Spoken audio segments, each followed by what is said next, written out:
కీర్తనల గ్రంథము 127వ అధ్యాయము మొదటి వచనం చదువుకుందాం. యెహోవా ఇల్లు కట్టించని ఎడల దాని కట్టువారి ప్రయాసము వ్యర్థమే. యెహోవా పట్టణమును కాపాడని ఎడల దాని కావలి కాయువారు మేల్కొని ఉండుట వ్యర్థమే. చాలమ్మా, ప్రార్థన చేసుకుందాం. మహాపరిశుద్ధుడు అయిన తండ్రి, మహోన్నతుడు అయ్యున్న గొప్ప దేవా, మీ యొక్క ఘనమైన నామమును బట్టి మీకు వందనములు చెల్లించుకొనుచున్నాం. ఓ దేవా, మీరు మమ్ములను ప్రేమించి ప్రియకుమారుడైన యేసుక్రీస్తు వారిని మా కొరకు ఈ లోకంలోనికి పంపి మీ కుమారుని ద్వారా మమ్ములను విమోచించుటకు ఇష్టపడిన దేవుడవు. మీ మాటల ద్వారా మా హృదయాన్ని తృప్తిపరచండి. మీ ఆత్మ కార్యమే స్థలములో జరిగించండి. సమస్త వ్యతిరేక ఆత్మలను మీ నామములో బంధించి ప్రార్థన చేసి అడిగి వేడుకొనుచున్నాను తండ్రి, ఆమేన్. ప్రియులారా, దేవుడు గొప్పవాడు. ఒక మనుష్యుడు దేవుని మాట ప్రకారం ప్రవర్తిస్తూ దేవుడు చూపించిన మార్గంలో నడవటానికి ఇష్టపడినట్లయితే ఆ మనుష్యుడు దేవునితో ఉంటాడు. అయితే ఈ దినముల్లో అనేక మంది దేవుడు చూపించు మార్గములో నడవక స్వంత మార్గములో స్వనీతితో స్వంత జ్ఞానముతో ముందుకు వెళుతున్నారు. ఈ లోకంలో ఎంతో ప్రయాసపడుతున్నారు.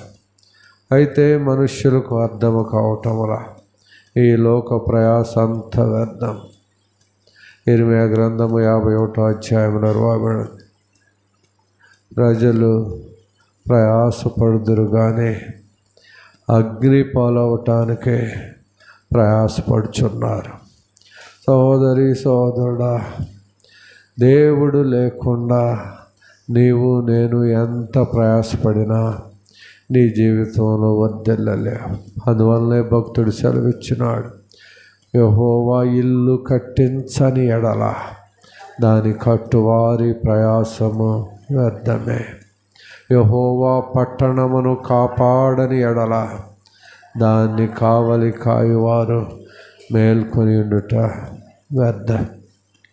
ప్రియ సహోదరి సహోదరుడా, దేవుడు నీతో లేకపోతే, నీవు దేవుణ్ణి కలిగి జీవించలేకపోతే నీ ప్రయాస అంత వ్యర్థమే. ఎంతగానో నువ్వు ప్రయాసపడు సహోదరి సహోదరుడా, ఎలాంటి ప్రయోజనం ఉండదు. నీ స్వనీతితో భక్తి కట్టుకున్నా, నీ స్వంత జ్ఞానంతో ప్రయాసపడినా, వాటిని బట్టి నీవు అతిశయించేవాడివైతే నీ జీవితంలో నష్టపోతావు. జ్ఞాని తన జ్ఞానమును బట్టి, శూరుడు తన శౌర్యమును బట్టి అతిశయింపకూడదు. ఐశ్వర్యవంతుడు తన ఐశ్వర్యమును బట్టి అతిశయింపకూడదు. ఇర్మీయా గ్రంథం 9వ అధ్యాయం 23వ వచనంలో రాయబడి ఉంటుంది. యెహోవా ఇలాగు సెలవిచ్చుచున్నాడు, జ్ఞాని తన జ్ఞానమును బట్టి, శూరుడు తన శౌర్యమును బట్టి అతిశయింపకూడదు. ఐశ్వర్యవంతుడు తన ఐశ్వర్యమును బట్టి అతిశయింపకూడదు. అతిశయించువాడు దేనిని బట్టి అతిశయింపవలెననగా, భూమి మీద కృప చూపుచు నీతి న్యాయములు జరిగించుచున్న యెహోవాను నేనే అని గ్రహించి నన్ను పరిశీలనగా తెలుసుకొనుటను బట్టి అతిశయింపవలెను. సహోదరి సహోదరుడా, నీ స్వంత జ్ఞానము వెర్రితనము, నీ స్వంత నీతి మురికి గొడ్డ. అయితే నీవు దేవుని జ్ఞానము పొందినంతగా ప్రయాసపడాలి. దేవుడు ఏర్పరిచిన మార్గంలోనే నీవు ముందుకు వెళ్ళాలి. ఆ విధముగా నీవు చేసినట్లయితే సహోదరి సహోదరుడా గొప్ప భాగ్యత పొందుతావు. దేవునికి విరోధముగా నీవు నడిస్తే ఈ లోకంలో లోకానుసారముగా జ్ఞానవంతుడు కావచ్చు, లేకపోతే శూరుడు బలవంతుడు కావచ్చు, ఐశ్వర్యవంతుడు కావచ్చు. నీ జ్ఞానము, నీ శూరత్వము, నీ బలము, నీ ఐశ్వర్యము అంత వ్యర్థమే. అయితే నీవు దేవుణ్ణి కలిగి జీవించే వ్యక్తివైతే, దేవుని యొక్క మాటను నీవు వినగలిగితే, ప్రియ సహోదరి సహోదరుడా నీ భాగ్యత ఎంతో గొప్పది. దేవునికి విరోధముగా నీవు ఎంత పోరాడినను నీ జ్ఞానము నిలవదు, నీ నీతి నిలవదు, నీ మంచితనము నిలవదు. సామెతల గ్రంథము 21వ అధ్యాయము 30వ వచనం నువ్వు చూసినట్లయితే, యెహోవాకు విరోధమైన జ్ఞానమైనను వివేచనైనను ఆలోచనైనను నిలవదు. దేవునికి విరోధమైన జ్ఞానము, వివేచన, ఆలోచన ఏమి నిలవవు.